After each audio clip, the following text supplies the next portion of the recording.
Hello again, welcome to a new video. In this video we will talk about Bitcoin's pricing, adoption and usage.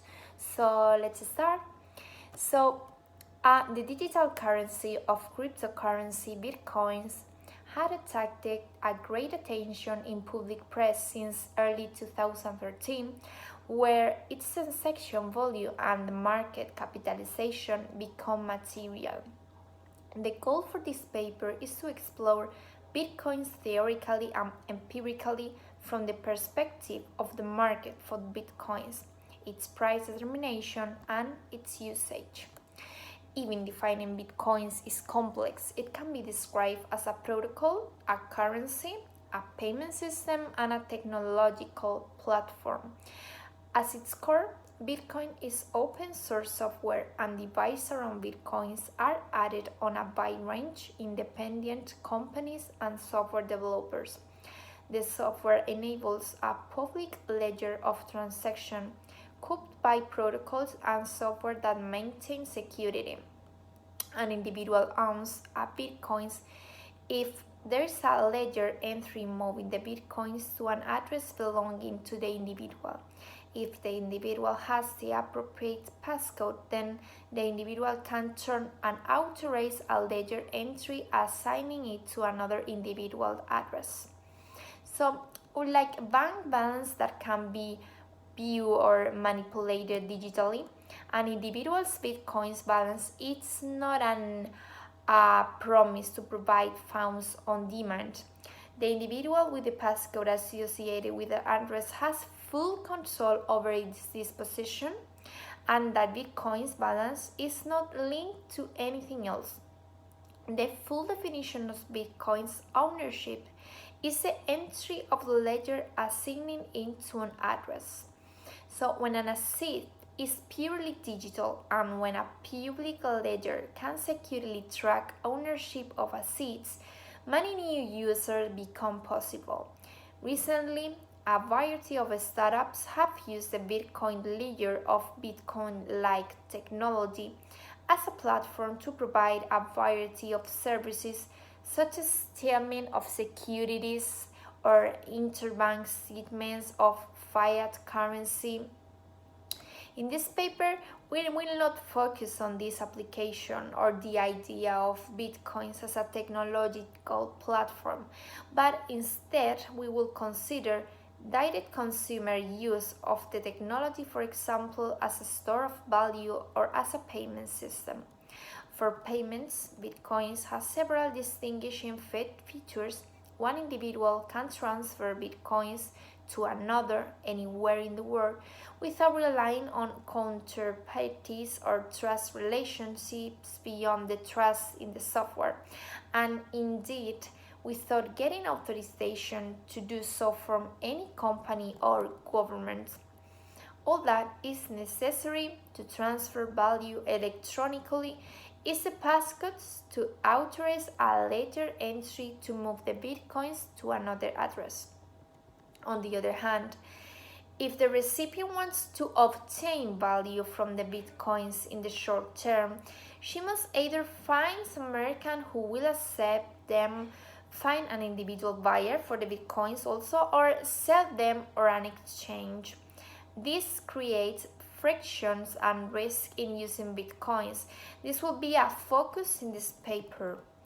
Given that in order to use Bitcoins as a payment system, users must be exposed to exchange rate fluctuations, the exchange rate of fiat currency to Bitcoins takes a central role in analysis of its utility. Indeed, fluctuating Bitcoin's prices have attracted media interactions and attention and have been associated with billions of dollars of trading volume. There are self-service, internet-based currency exchanges that trade Bitcoins for fiat currency. Individuals might wire or otherwise transfer fiat currency to and from the exchange and send or receive Bitcoins electronically in exchange. The exchange rate for Bitcoin to fiat currencies floats and it's determined by supply and demand. So there is no governmental authority or company making guarantees about its value. The supply of bitcoins is essentially predetermined and they are created as a fixed rate over time up to a maximum. We leave a description of the creation of bitcoins and the maintenance of the secure ledger to others.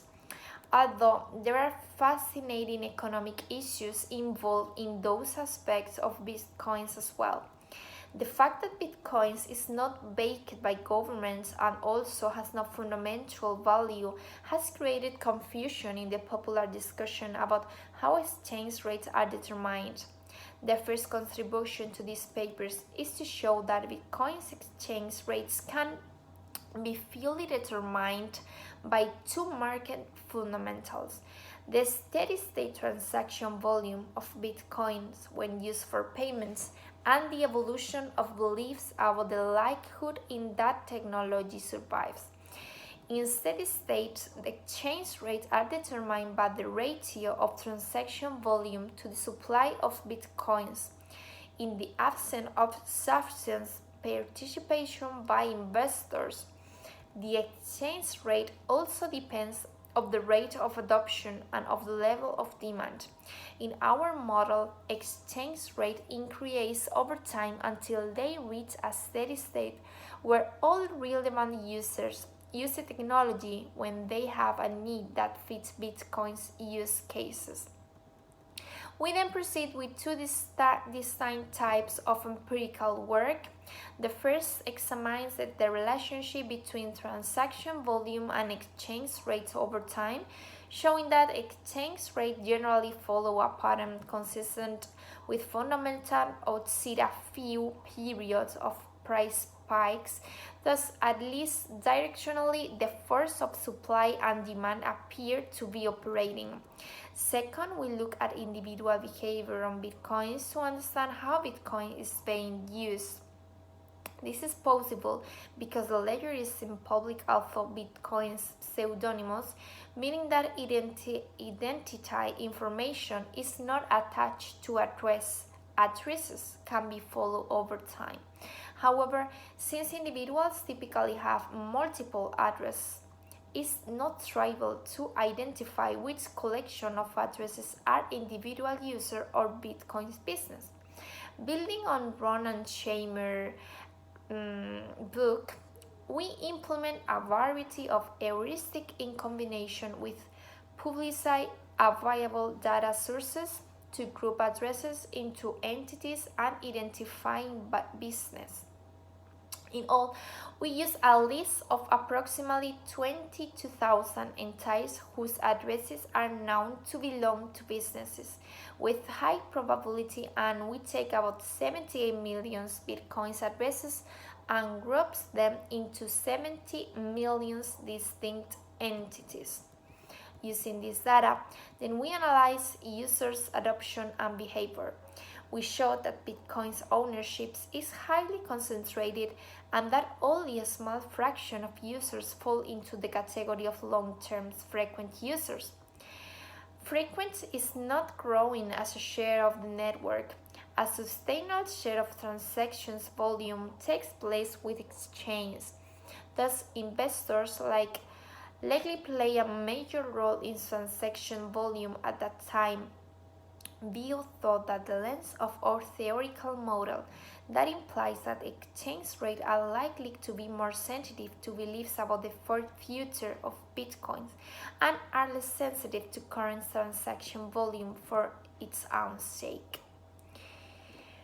We then examine several uses for bitcoins in more detail. One use for bitcoins has gained public attention in its use of bitcoins to buy illegal substances such as drugs and firearms. The website Skid Row famously operated as a reputation-based peer-to-peer marketplace in drugs that used bitcoins for payment until it was closed. We can only identify about 1% of the dollar value of transaction as relying to contraband and a similarly small share for gambling, despite having addressed in our data for the largest known entities in these categories. So that's it for today. Hope you enjoyed that video. Thank you for watching and see you in the next.